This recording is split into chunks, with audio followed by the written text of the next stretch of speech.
किसी छोटे से गांव में रामू नाम का एक किसान रहता था।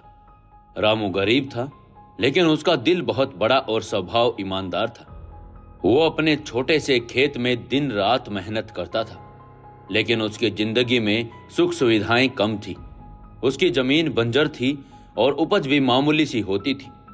फिर भी रामू हमेशा संतोषी रहता और भगवान का धन्यवाद करता। वो अक्सर कहता, मेरे पास है जो वही मेरे भाग्य का फल है। भगवान की दी हुई चीज को हमेशा स्वीकार करना चाहिए। रामू की इसी सोच ने उसे गांव में सबसे अलग बना दिया था। लोग उसकी ईमानदारी और नेक दिल की प्रशंसा करते थे, लेकिन उसकी गरीबी के कारण कुछ लोग उसे कमजोर समझते और उसका मजाक उड़ाते। फिर भी रामू को इन सब बातों से कोई फर्क नहीं पड़ता। एक दिन रामू ने तय किया कि वो अपने खेत को बेहतर बनाने की कोशिश करेगा। अपने खेत में कोने में पड़े पुराने और सूखे कुएं की सफाई करने का निश्चय किया। वो सोचता था कि अगर कुएं से पानी निकल आया तो उसकी खेती सुधर जाएगी। सूरज की पहली किरण के साथ रामू ने कुएं की सफाई शुरू कर दी। वो दिन भर मिट्टी और पत्थर हटाने में लगा रहा। जब वो थक जाता तो थोड़ी देर बैठकर सोचता, अगर ये कुआं साफ हो गया तो मैं अपने खेत को सिंचित करूंगा। भगवान मेरी मेहनत को जरूर सफल करेंगे। कई दिनों की मेहनत के बाद रामू को कुएं के तल में कुछ चमकती हुई चीज नजर आई। वो चौंक गया। पास जाकर उसने देखा कि वहां सोने के सिक्कों से भरा पड़ा एक घड़ा था।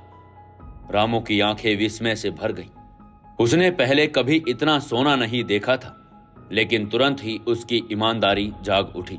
उसने खुद से कहा, यह खजाना मेरा नहीं है, यह किसी और का भी हो सकता है, या फिर भगवान ने ही इसे यहां रखा होगा। मुझे इसे अपने लिए नहीं रखना चाहिए। रामू खजाने के साथ गांव के मुखिया के पास आ गया। मुखिया गांव का सबसे बुजुर्ग और समझदार व्यक्ति था। उसने पूरी कहानी बताई और कहा, यह खजाना मैंने अपने खेत के कुएं में पाया है, लेकिन यह मेरी संपत्ति नहीं है। मुझे लगता है कि इसे गांव के हित में इस्तेमाल करना चाहिए। मुखिया रामू की ईमानदारी से बहुत प्रभावित हुआ। उसने गांव के अन्य बुजुर्गों और पंचों को बुलाया और इस मामले पर चर्चा की। गांव के लोग खजाना देखकर दंग रह गए। हर किसी के मन में लालच जाग उठा, लेकिन रामू की सच्चाई और निष्ठा ने उन्हें अपनी सीमा में रखा। गांव के लोग दो हिस्सों में बंट गए। कुछ लोगों का मानना था कि यह खजाना रामू का हक है, क्योंकि उसने अपने इसे खेत में पाया और इसे ईमानदारी से सौंप दिया। उनका तर्क था, रामू गरीब है, उसने अपनी मेहनत और ईमानदारी से खजाने को ढूंढा है। भगवान ने यह खजाना उसी के लिए भेजा होगा। दूसरी ओर कुछ लोगों का कहना था कि खजाने पूरे गांव की संपत्ति है। उन्होंने कहा, यह खजाना गांव के विकास के लिए इस्तेमाल होना चाहिए। इससे तालाब, स्कूल और अस्पताल बन सकते हैं। इससे सभी को फायदा होगा। इस बहस के बीच कुछ स्वार्थी लोग खजाने को अपना अधिकार जताने लगे। एक व्यापारी ने कहा, मैंने रामू को कई बार मदद की है, इसलिए खजाने में मेरा हिस्सा होना चाहिए। मुखिया ने सबकी बातें सुनी और फैसला किया कि खजाना पूरे गांव के लिए इस्तेमाल होगा। रामू ने सहर्ष इस फैसले को स्वीकार कर लिया। मुखिया ने खजाने को 3 हिस्सों में बांटने का प्रस्ताव रखा। एक हिस्सा गांव में तालाब बनवाने के लिए रखा गया, ताकि सूखे के समय में पानी की समस्या ना हो। दूसरा हिस्सा गांव में एक स्कूल और अस्पताल बनवाने के लिए रखा गया।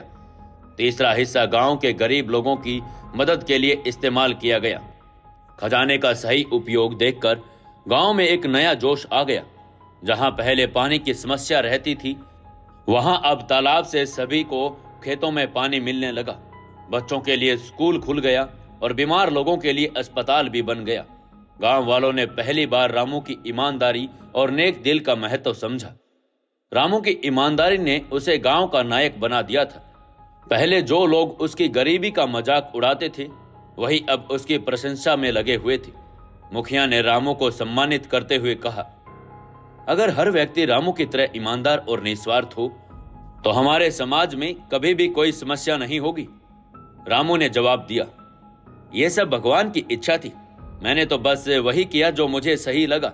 अगर हम दूसरों के हित के लिए सोचें तो भगवान हमारे लिए सब ठीक कर देते हैं। खजाने के सही उपयोग और रामू की ईमानदारी ने गांव में बड़ा बदलाव कर दिया था। लोग अब ईमानदारी परिश्रम और समाज के भले के लिए काम करने की प्रेरणा लेने लगे। गांव के बच्चे रामू की कहानी सुनकर बड़े हुए और उन्होंने सीखा कि सच्चाई और नेक दिल का क्या महत्व होता है। तो दोस्तों, हमें इस कहानी से सीख मिलती है कि यह कहानी एक आदर्श समाज का चित्रण करती है, जहां ईमानदारी और निस्वार्थता सबसे बड़ी संपत्ति होती है। दोस्तों, अगर आपको यह कहानी अच्छी लगी तो हमारे चैनल को सब्सक्राइब जरूर करें और बेल आइकन दबा लें, जिससे अगले वीडियो की नोटिफिकेशन आप तक पहुंच जाएगी।